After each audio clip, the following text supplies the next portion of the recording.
If you've been paying attention, then you well know the left's rhetoric on immigration is becoming more militant by the day. On MSNBC this morning, host Stephanie Ruhle warned that if the administration doesn't revise its immigration policies, that immigrant children will eventually grow up to punish us in some way with their vengeance. Watch this. Help us understand what this kind of damage does to these young people. I worry that you're creating will seek vengeance. Let them in or they will kill you. Excellent argument. Also on MSNBC, commentator Donnie Deutsch declared that every Trump voter, every single one of them, all 63 million, is a Nazi. Watch. We can no longer say Trump's the bad guy. If you vote for Trump, you're the bad guy.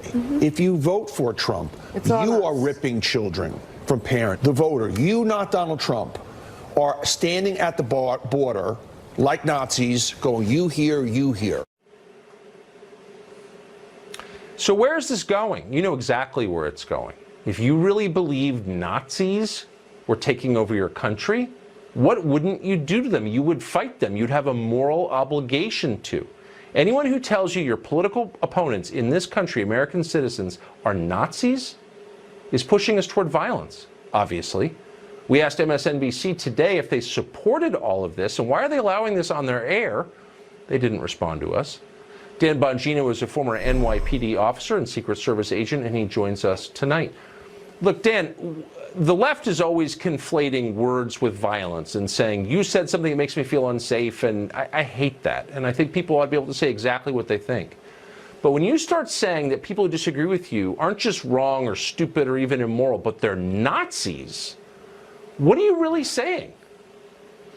Well, Tucker, I'd like to attribute Donnie Deutsch's comments to average run-of-the-mill stupidity, but it's not, unfortunately. I wish it were. This is a tactic by the left. Here's how this works, Tucker. It's an effort to dehumanize people. In other words, you know, you have on your show, I just watched, you have liberals all the time. I'm sure I've met you personally. You don't think they're Nazis. You think they just have really bad ideas. We think liberals are people with bad ideas. Yeah, liberals, Tucker, think we are bad people with ideas. There's a difference, and there's a tactical difference. The tactical difference is this. When you lose on the facts and you lose on the data and you can't win a rhetorical argument using reason, what you do is you shut the argument down in advance by getting people to believe that the person you're arguing against is something less than human. He's not worthy of an opinion. He's to be dehumanized. He is a bad person with an idea, not a person with a bad idea. They do this on purpose, Tucker. This is not a mistake what they're doing. I wish it were. Well, you know what people who are not people don't have? Rights. So the DHS secretary was informed that she does not have a right to go out in public, a right to have dinner in a restaurant in downtown D.C. without being threatened. Now she doesn't have a right to sit at home with her family. Her home was surrounded by screaming protesters. Where are the adults on the left who are willing to get out there and say, you know what, this is too far. You've crossed a line here. You're moving toward violence, which is exactly what they're doing. Where are the adults in the Democratic Party to say that? Tucker, they're gone. There are other big R God-given rights that you don't have as a conservative either. You can't assemble on a college campus without being attacked in many places. You don't have the right to privacy anymore, which, by the way, wasn't even in the Constitution. The left invented it, then uninvented it in Spygate. You don't have the right to defend yourself with the left anymore. Tucker, here's what worries me about this, though.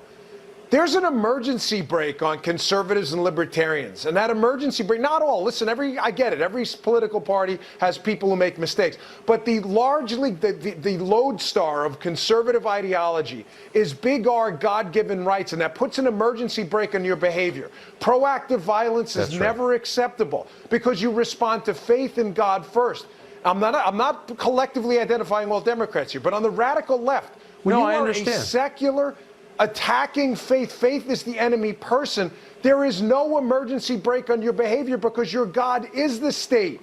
There is no higher set of objective values. The ends always justifies the means. Everything is subjective. This is what terrifies me about this new, well, it's not new, unfortunately, but this growing stream of radical far leftists. I tell people all the time, be wary. These people aren't kidding in some of their calls for violence. They're not joking. That's exactly right. What you just said is the essence of it. When you think you're God, there's no limit on what you can do. And you're exactly right. Dan Bongino, that was wise. Thank you. Thank you, sir.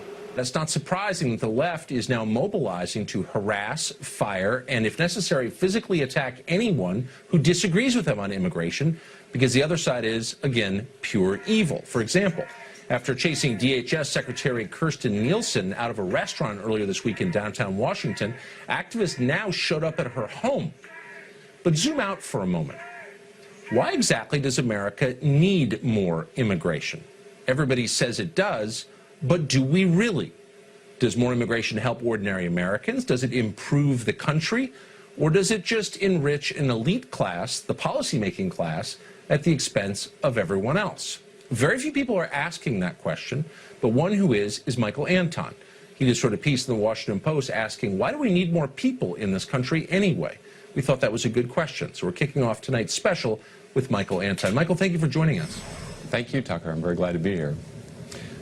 Well, I was grateful that you pulled back a little bit and asked the macro question that undergirds all of this. Do we really need a flow of more than 1 million new people into America every year? What was your conclusion?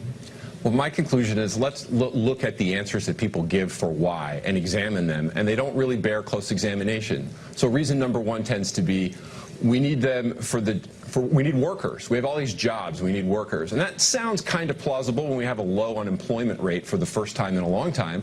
But remember, that low unemployment rate is an achievement of the Trump economy coming after 20 years of wage stagnation and even wage declines for working and middle-class Americans. So I remember the 90s when the Clinton administration were seeking tight labor markets, and their argument was, if we have tight labor markets, wages are going to go up for the core Democratic constituencies, working people. Democrats don't care about that anymore because they're not the party of labor anymore. They're the party of oligarchs, essentially, and they like more immigrants because they want to push wages down. So the jobs argument doesn't really hold up. Another argument is people will say, well, we need more immigrants because of declining birth rates, and in particular to fix Social Security or our entitlements.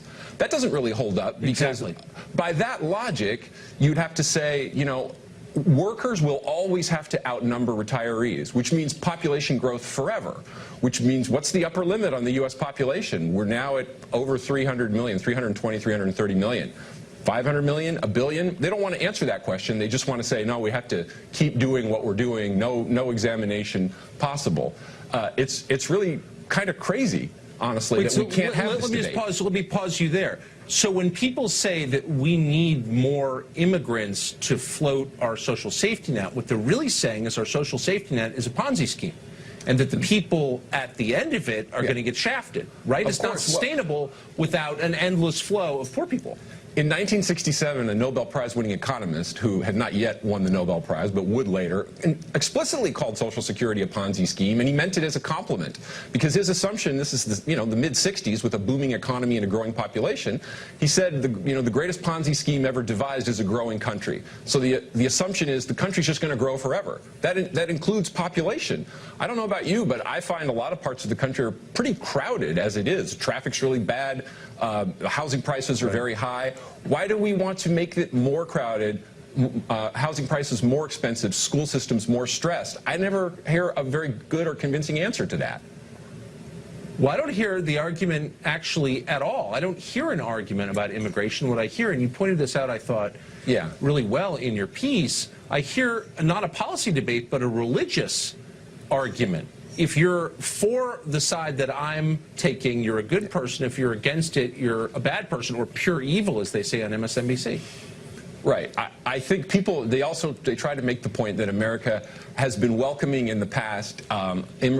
Previous waves of immigration have served America well, and there's a lot of truth to that. There was a time when America made humongous acquisitions of land, and our political leaders in the past thought that they needed more people to help go settle and farm that land. That made sense. There was a time during the Industrial Revolution when factories were booming and business was expanding at a rate that exceeded the ability of the present population to fill those jobs. And we welcomed a lot of immigrants in the late 19th and early 20th centuries. There's a rationale for that at those times. What's the rationale now? Those two filling up the land, that doesn't hold anymore. You're right. The frontier was declared closed by the federal government in the late 1800s. So, I mean, where do we... I think you're asking the most basic question that nobody asks, and I'm really glad that you did, and I hope that your piece today sets off a national conversation on the subject. Michael Anton, thank you for joining us.